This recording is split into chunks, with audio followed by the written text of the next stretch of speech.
team, it's time for the Daily Detangler.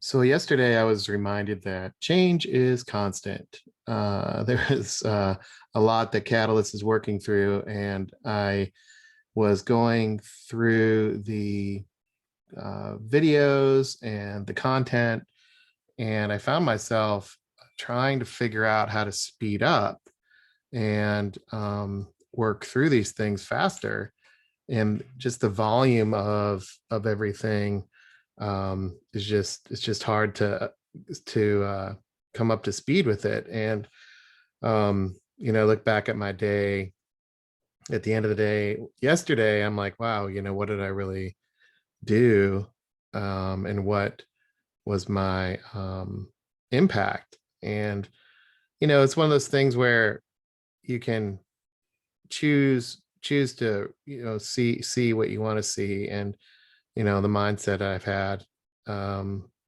work and been working on, has been to try to stay positive, right? So there are a lot of things that I did that I maybe I wouldn't have done before, and there's a lot of progress that I've made, but there's a recognition that it's a journey, and I have to keep pushing myself.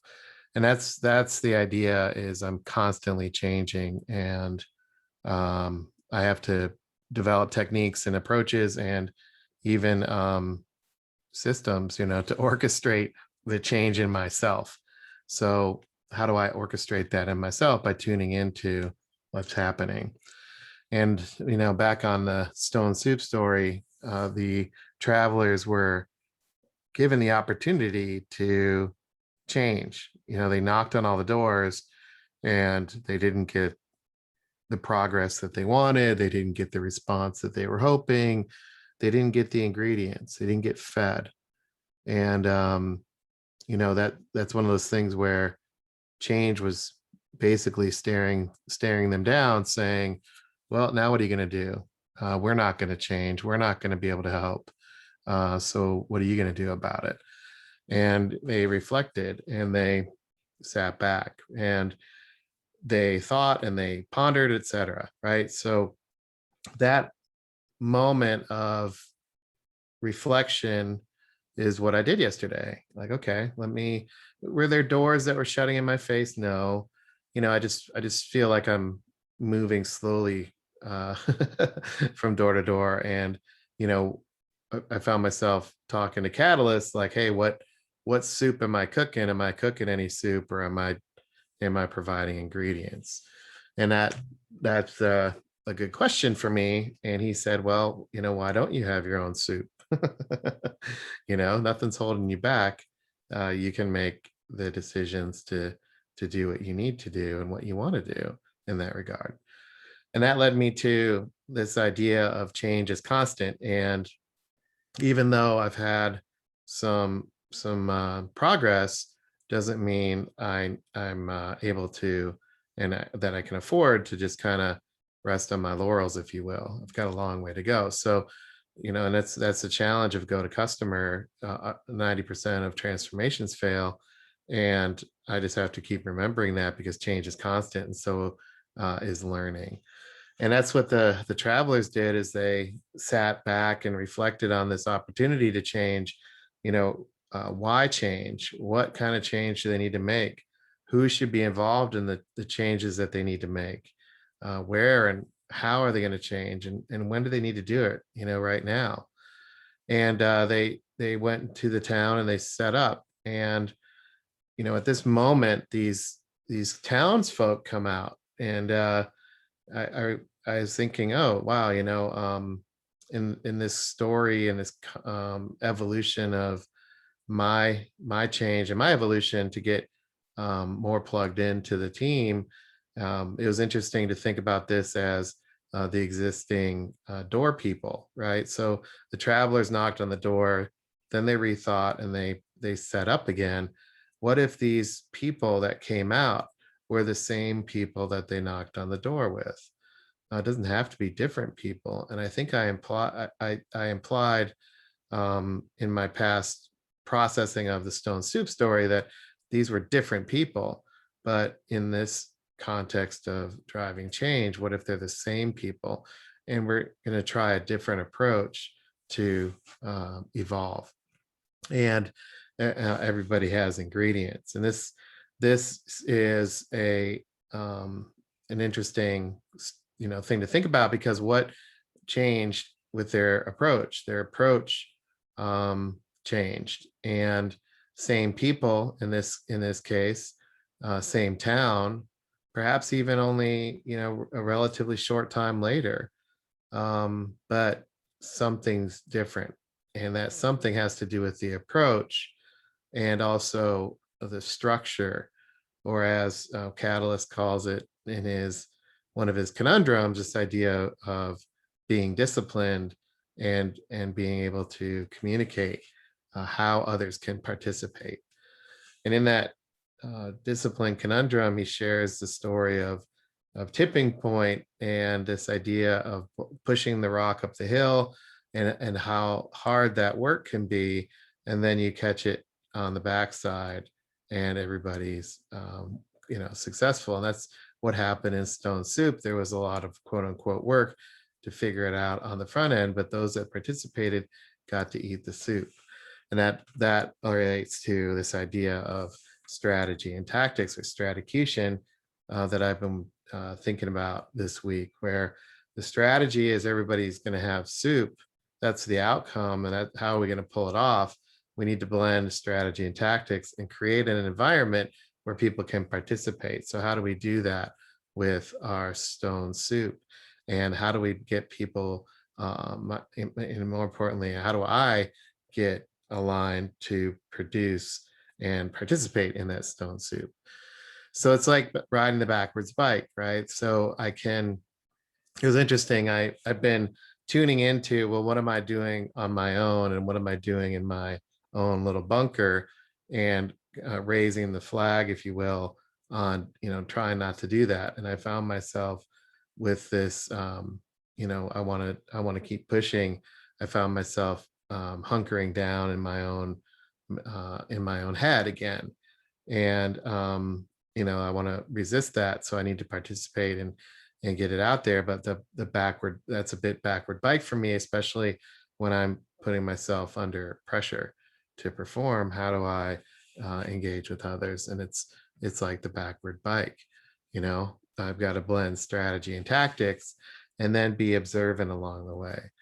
So what happened in the backward bike, and what was his approach, right? Just like Stone Soup, there was an approach there to involve all the townspeople, and there was a discipline in involving all the townspeople. But there's also a discipline in figuring out a process so that Dustin here could actually get people to relate to it.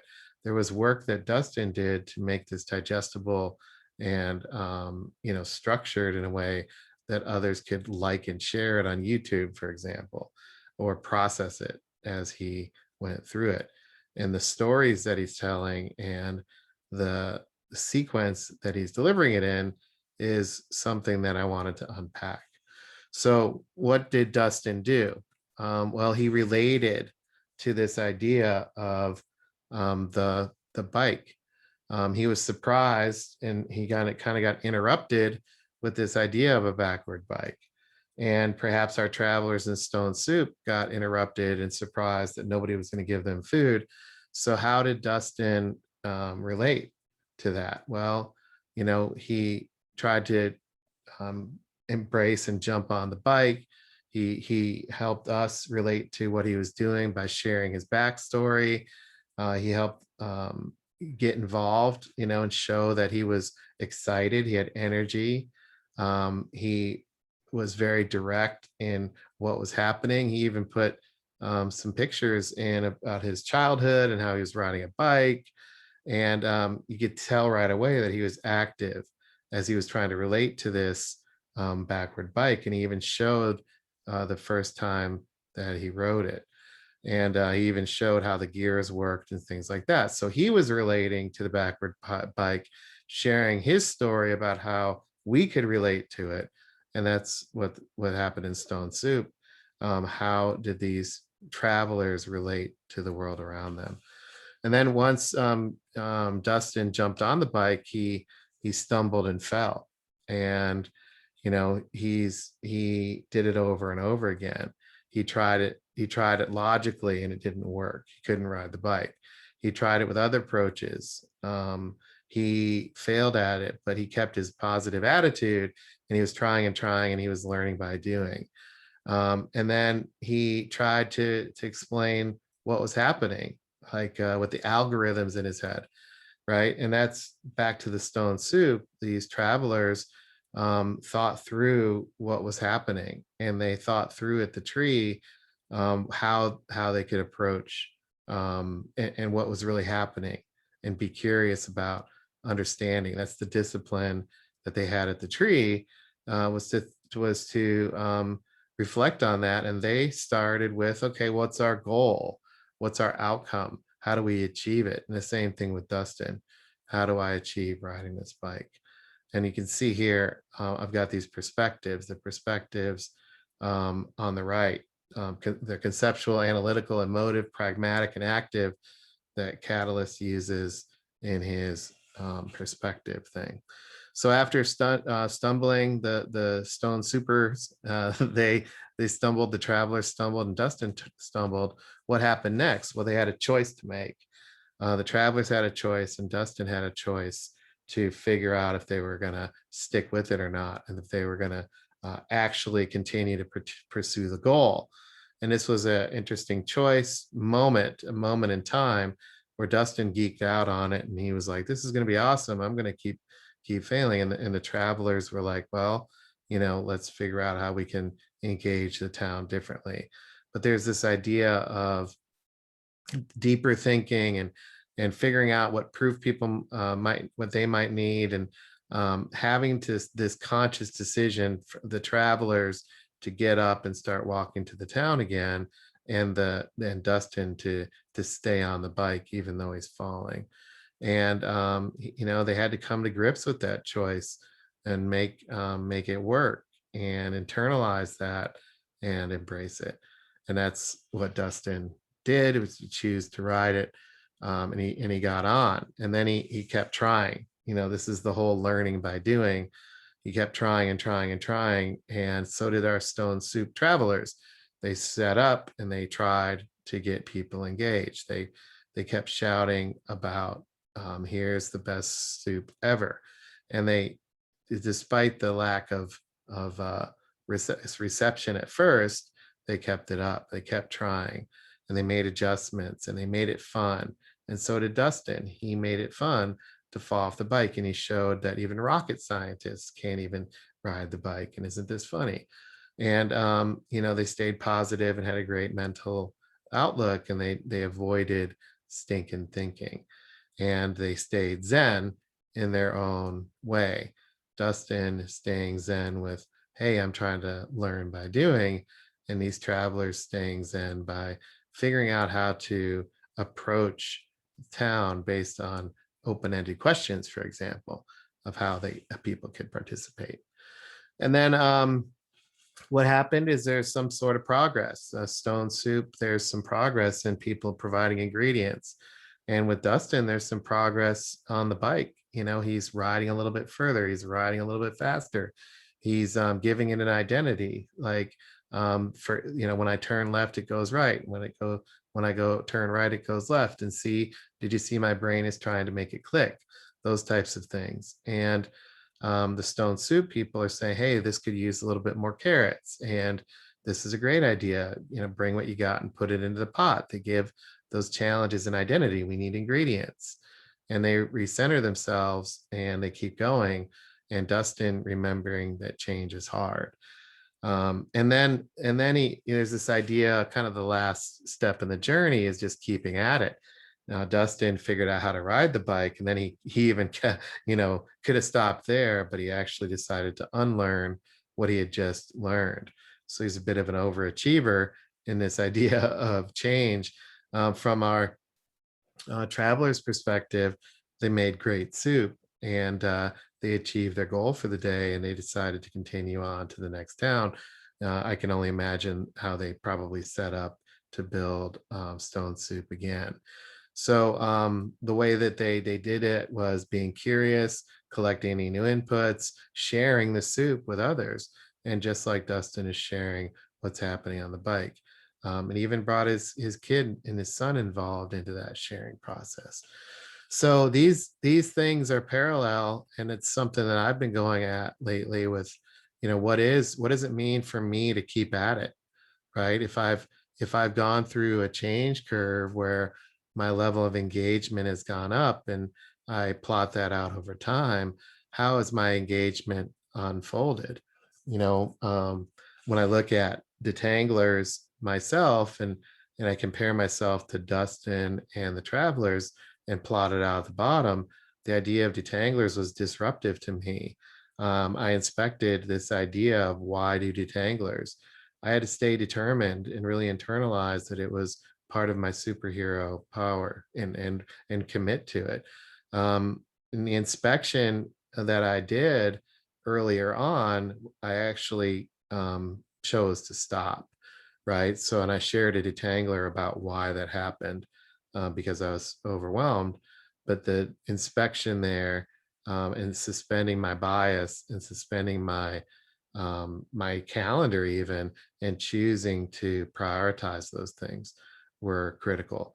And just like in the backward bike, this idea of choosing to understand how the backward bike works and inspecting not only the actions of steering the bike, but how the brain might be working. Dustin could actually feel it happening.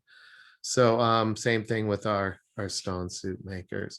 So if I plot these out, right, these are the steps. There's a relate step, there's a stumble, there's a choice, and then there's a trying it, some making progress, and then there's a keeping at it. And if I plot that out onto a bit of a change curve and think about where I'm at and where I was, I can relate, right? So from a backward bike perspective, Dustin got interrupted. His thought about a bike was pattern interrupted. Status quo was interrupted. My thoughts around what it would take to build something or even contribute on the team were pattern interrupted. And, what am I going to do with that? And Dustin at first couldn't believe that he couldn't ride it. And I couldn't believe that I needed to do detanglers and just keep going, for example.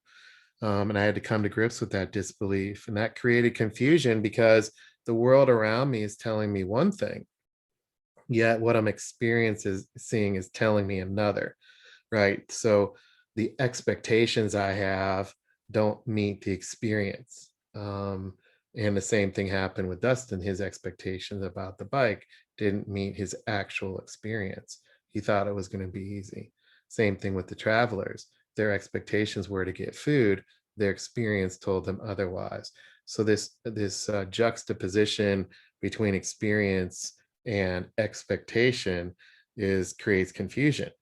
And I have to acknowledge that. I have to acknowledge that I don't know everything. I have to acknowledge that I am stumbling. I have to acknowledge that there's something out of alignment, and it's not necessarily that I'm broken, but it's a an awareness that things have shifted because I have to ride the bike.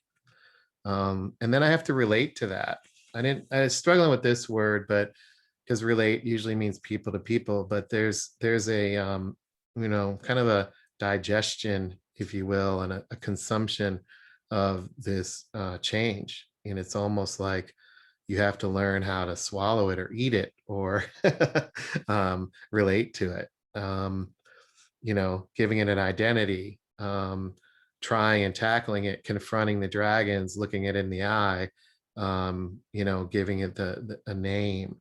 How do I relate to it? Like productitis, for example. How do we relate to that in the context of change? In my case, it's this idea of how do I relate to why do I want to stop? And how do I come to grips with why did I want to stop the tanglers?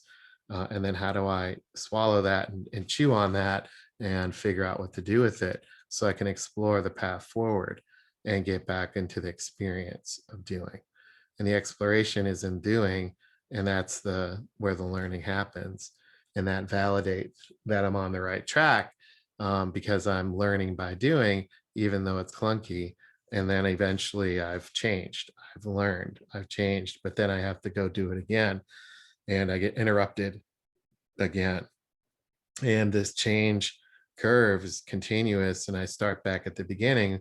And that's a bit of where I'm at after 75, 80 detanglers.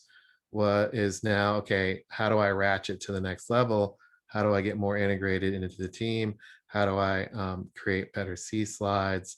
How do I carve out my economic value as detangler? Right. And that's, there's a lot of coming to grips with that. And it's kind of confusing for me to figure out on my own. And I've started exploring this with Catalyst, and maybe I'll lean into the team more so that I don't repeat the same thing. So that's a three examples at one, learning by doing. And I built this morning in the discipline detangler. There was a change curve, but I couldn't really relate to it. So I thought when I saw the change curve in the discipline conundrum that I would unpack it with backward bike, I would unpack it with stone soup, and I would unpack it with my own detangler story. So that was three experiences intertwined. Hopefully I communicated that, but that helped me build this. And I'd love to see how this relates to you, and how this relates to your own journey, and level of engagement in your own superhero suit. And I'd love to unpack this with you if you're able to share your thoughts, because I'm very curious about what I've learned here by doing. And I'm putting this out there, which relates to having courage. I've just probably synthesized the most I've done with this. I have no idea how it came across. I got a lot going on that I'm bringing together into one, and I'm having courage to put this out there and see what happens. And then also, it's helping by talking this out, right? One of our learning by doing things is talking things out. I'm actually learning how to uh, have the courage to share a little bit about the next threshold of my evolution, and an eager anticipation of that. So I appreciate the time listening to today's Daily Detangler, and I look forward to your feedback as always. Take care.